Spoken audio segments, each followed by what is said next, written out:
Hello, freaks. Welcome back to the Doctor Who Watch Review. It's been a little while. In fact, it's been a little while for everything on this channel. It's been a minute. It has. What's it they say? It's been a hot minute, hasn't it? Yeah. Anyway, so I'm not quite sure why length of time means the minute is hot. Well, I suppose like if you're cooking something, it's hot. It's been. I don't know. It doesn't matter anyway. So. Welcome back to the Doctor Who Watch Review. This is not the blathering on pod. This is the We are continuing with Series 5, and I should say we watched this story quite a while ago now. So it is. So bear in mind that my memory is really bad. It is, of course, the Ice Warriors. You did test me on this though, didn't you? You were like, a while ago. What happened in it? Quite a while ago, though.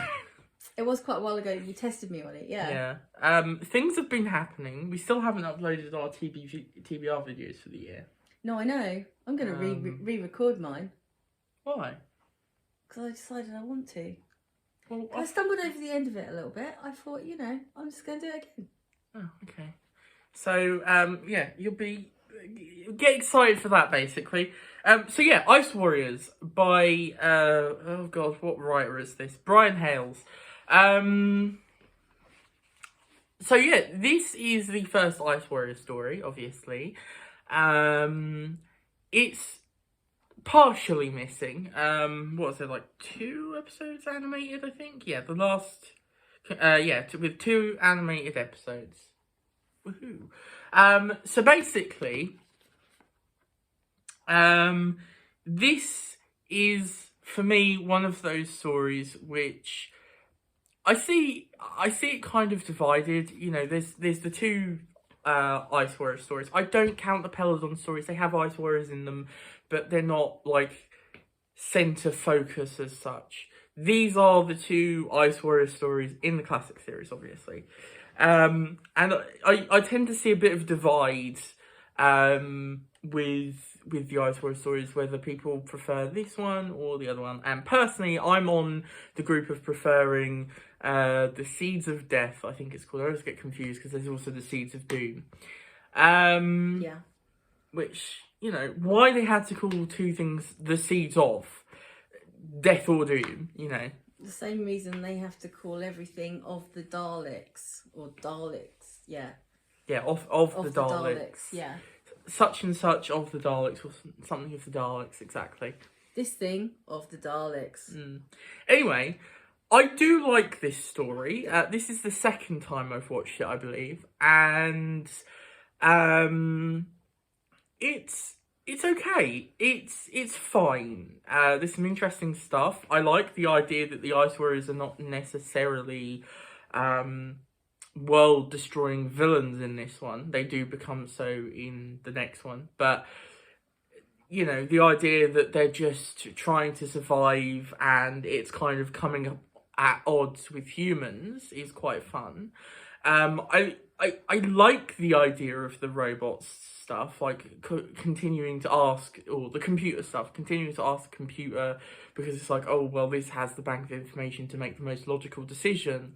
However, sometimes that is not enough. I like it. It's a bit fumbled in execution for me personally.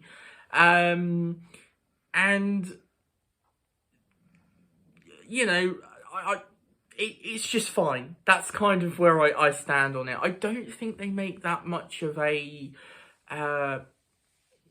memorable appearance in this, to be honest. They're okay, but a lot of it is the Doctor sort of or other people arguing about this computer thing. And then, I mean, you've got, Victoria with them and that. And this truly is the point where Victoria, for me, becomes kind of a not great companion.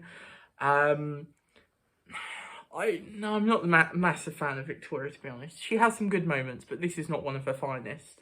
A lot of it is just sort of standing in a corner screaming. Being kidnapped. It can be done well, but it's just kind of annoying in this. but yeah, overall, it's just kind of a middling story for me. And after such a brilliant story, you know, as the Tomb of the Cybermen, which I changed my mind around, this was kind of a. I'm still the same on it. I still think it's just okay. It's just a little bit meh. Yeah, exactly. I think I'd be giving this like a 5 out of 10 or something, you know. Just right in the middle. Maybe a 6 out of 10 if I was feeling generous.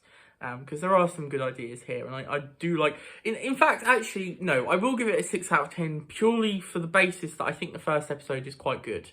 The first episode, I like the build up.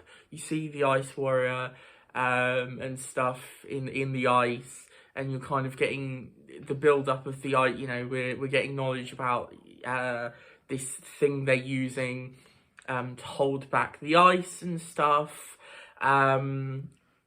And then the Ice Warrior waking up is right at the end, is a nice cliffhanger. So the first episode is very good. And the rest is kind of either slightly below that or just kind of, you know, for me personally. But yeah, what did you think? I'll hand it over to you now because I've had. Yeah, I mean, I feel sort of similarly, to be honest. That I enjoyed it all right, you know, adventure story and all that. I always quite like the thought process of, you know, how much should you rely on computers, because it's still something we grapple with today. Are we relying too much on computers and things like that? Particularly, I mean, you know, this was early days, so very interesting to sort of look back at that again. And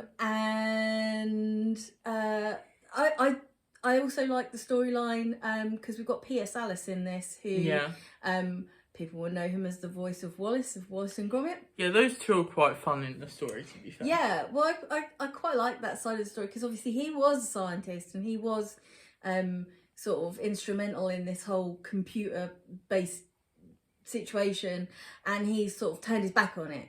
And that, so that's always quite interesting as well. I mean, because that was all the computer stuff. Oh, you keep listening to the computer, you. I was going to say, well, that probably shouldn't say on YouTube.